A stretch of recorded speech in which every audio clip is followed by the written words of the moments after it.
तो अभी हम लोग देखने जा रहे हैं क्वेश्चन नंबर 3, जो ओलंपियाड में आईओकेएम में 2018 में पूछा था। इस क्वेश्चन में क्या कहता है? इस क्वेश्चन में कहता है क्या कि मान लीजिए कि एक 6 डिजिट नंबर है जो इस फॉर्म है कि A B C C B है, where B is an odd number. इसके बाद कहता है कि determine the number of all such 6 digit numbers that are divisible by 7। तो सबसे पहले तो हम ये समझ रहे होंगे 7 से डिविजन होता कैसे है नंबर को। तो सबसे पहले कुछ इजी सा नंबर लेते हैं, लेट सपोज 392। तो कहता है 7 से डिविजिबिलिटी चेक करने के लिए आपको क्या करना चाहिए कि लास्ट जो नंबर है यूनिट प्लेस वाला उसमें 2 से मल्टीप्लाई कर लीजिए, आपको 4 मिलेगा। और 39 जो बचा हुआ नंबर उसमें से घटाइए, कितना मिला? 35। अगर ये नंबर डिविजल है तो जो हमने स्टार्टिंग में नंबर लिया था वो 7 से डिविजल हो जाएगा। जैसे ये 35 हो गया और ये 4 2 हो गया तो 6 से जाएगा 42। उसी तरह से एक और नंबर लेके ट्रायल ले लेते हैं, लेट सपोज 288 ले लेते हैं। अब मान लीजिए एंड पॉइंट कर लीजिए, यानी यूनिट डिजिट कितना है? 2। तो 8 है तो इसको मल्टीप्लाई कितना आएगा? 16 आ जाएगा। तो ये कितना आ जाएगा? ये जाएगा आपका 1 और यहाँ आ जाएगा। तो क्या ये 12 7 से डिविजल है? नहीं है। इसका मतलब ये नंबर भी 7 से डिविजल नहीं होगा। चलिए ट्रायल ले लेते हैं। ये हो गया आपका 4, ये हो गया आपका 28, ये कैंसिल 8 हो गया तो 1 लिए थे 7, ये 1, देखिए आपका रिमाइंडर बच रहा है। लेकिन दिक्कत क्या है कि ये जो मेथड है लास्ट डिजिट को 2 से मल्टीप्लाई करके बाकी को घटाने में, जब हम कुछ बड़े नंबर के लिए ट्रायल लेते हैं तो ये काफी लेंदी हो जाता है। जैसे आप कोई भी नंबर ले लीजिए, मान लेते हैं 7 1 ले लेते हैं, 3 2 ले लेते हैं, 9 5 8 ले लेते हैं।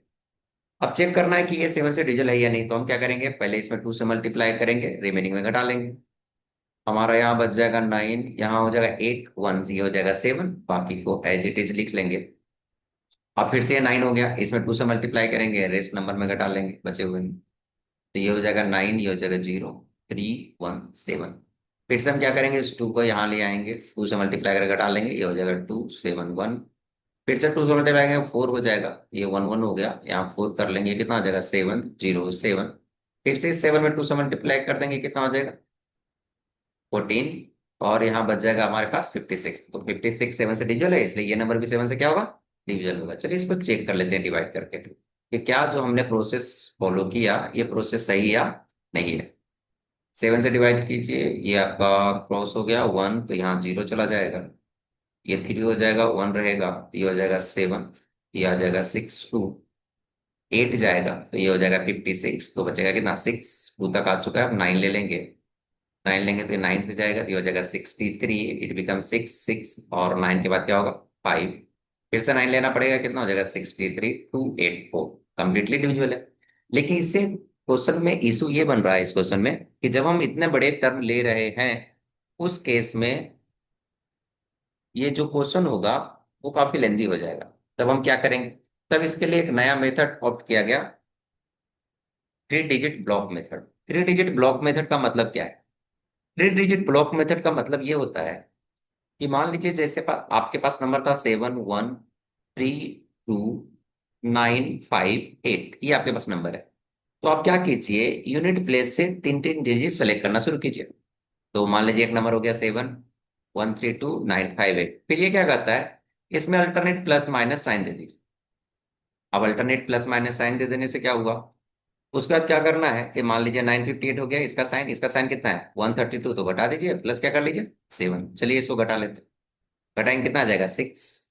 ये आ जाएगा आपका 6, ये कितना दे देगा आपका? 2, और ये दे देगा आपका 8। फिर क्या हो गया? 7, ये कितना आ गया? 8 3 3, कुछ ऐसा आ जाएगा। अब क्या करेंगे हम लोग यहाँ से कि मान लेते हैं हमारे पास जो नंबर आ गया, कितना आ गया? 8 3 3 आ गया। तो अब क्या करते हैं हम लोग? कैलकुलेशन सही होना चाहिए हमारा, 6 3 2, ठीक। अब क्या करेंगे? हम पुराना मेथड जानते हैं, 3 में 2 से क्या हो जाएगा? 6। तब हमें ये कितना देगा? 7, और ये भी कितना देगा? 7 77। क्या है? डिविजुअल है। ये वो हो गया क्या? लास्ट डिजिट को मल्टीप्लाई करके। तो जब काफी बड़ा नंबर हो तब हम 7 से डिविजिलिटी मेथड से ना करके 3 डिजिट का ब्लॉक मेथड यूज कर लेते हैं। उसमें कहता क्या है कि लास्ट से 3 3 डिजिट सेलेक्ट कर लीजिए और अल्टरनेट प्लस माइनस का साइन दे दीजिए। अगर आप अल्टरनेट प्लस माइनस का साइन दीजिए और जैसा साइन दिया उसके साथ वैसे ही एक कीजिए, प्लस वाले को प्लस कीजिए, माइनस वाले को माइनस कीजिए। और उसका नंबर जैसे ही छोटा हो हम लोग ये मेथड लगा सकते हैं 2 से मल्टीप्लायर का। तो इस तरह से एक बड़ा नंबर एक छोटे नंबर में कन्वर्ट हो जाएगा और डिविजिबिलिटी चेक करना आसान हो जाएगा। चलिए अब क्वेश्चन पे चलते हैं। क्वेश्चन क्या कहता है कि एक 6 डिजिट नंबर है जिसका फॉर्म है ए, फिर है बी, फिर है सी, सी, बी है। इस फॉर्म का नंबर है। नॉर्मल सी बात है, ये कभी भी जीरो नहीं होगा। कह रहा है बी एक ऑड नंबर है। अब बी पे भी रिस्ट्रिक्शन आ चुका है कि बी जो है हमारा क्या है, ऑड नंबर है। मतलब बी क्या क्या होने का चांस है, ये होने का चांस है कि 1 होगा, 3 होगा, 5 होगा, 7 होगा, 9 होगा। ये 5 चांसेस हैं बी होने के। तो कहता है कि बताइए ऐसे कितने नंबर होंगे जो इस फॉर्म के नंबर होंगे और वो 7 से डिविजल भी होंगे। तो इसको स्टार्ट करते हैं। सबसे पहले नंबर को समझते हैं कि नंबर किस फॉर्म का है, तो उस नंबर को लिखेंगे कैसे। जैसे नंबर हमारा क्या है, ए बी बी। नंबर क्या है, A B C C B. A 6 digit number है। अगर हम प्लेस वैल्यू के अनुसार समझे, ए इंटू 10 पर 5 आ जाए, प्लस बी इंटू 10 पर क्या आ जाएगा, 4। फिर क्या आएगा, सी इंटू 10 का क्या आ जाएगा, क्यूब। प्लस सी इंटू 10 का क्या आएगा, स्क्वायर। प्लस बी इंटू 10 आ जाएगा। अब प्लस कितना आ गया, इंटू 1।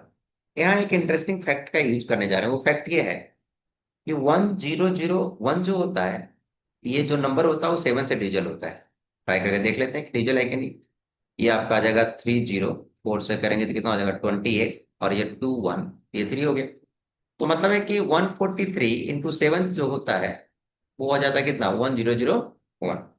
इसका यूज करने वाला है। इसका यूज करेंगे कैसे, जैसे इसको देखिए। ये जो नंबर है, क्या हम इसको ऐसा लिख सकते हैं कि ये 10 का क्यूब हो जाए इंटू 10 का स्क्वायर हो जाए। सिमिलर तरीके से ये नंबर लिख सकते हैं 10 का क्यूब हो जाए इंटू 10 हो जाए। ये नंबर तो 10 का क्यूब है ही। बाकी नंबर उससे छोटे हैं तो उसको एज इट इज रहने देते हैं। ये 10 भी और प्लस क्या हो जाएगा, 8। अब जरा गौर से देखें तो जो 1000 है तो क्या उसे लिख सकते हैं, 1001 -1, और ये 100 हो जाएगा। प्लस बी, इसको भी लिखेंगे 1001 -1, और ये कितना हो जाएगा, 10 हो जाएगा। इसके अलावे ये है सी, इसको भी लिख लेते हैं 1001 माइनस क्या, 1। बाकी नंबर छोटे नंबर है, उसको एज इट इज हम लोग लिखेंगे। अब क्या होगा इसके बाद, इसको समझते हैं। इसके बाद क्या करेंगे कि ये जो नंबर आया, ये क्या है, 7 से डिविजल है। और ये क्या है, 7 टाइम्स 143 है। 143 को फर्दर तोड़ेंगे तो 13 इंटू 11 में स्प्लिट कर जाएगा।